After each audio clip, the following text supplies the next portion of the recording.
You ask Tiger to solve. This deals with linear equations with one unknown. The final result is x equals 1. Let's solve it step by step. Simplify the expression. Expand the parentheses. Multiply the coefficients. Simplify the arithmetic. Expand the parentheses. Simplify the arithmetic. Group all x terms on the left side of the equation. Add 2x to both sides.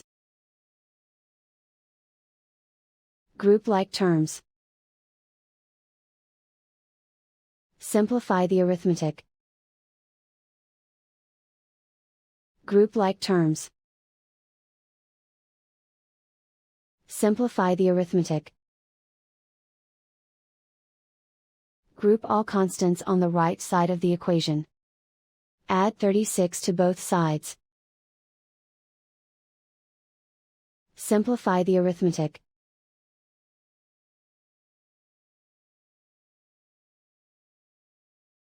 Isolate the x. Divide both sides by 22. Simplify the fraction.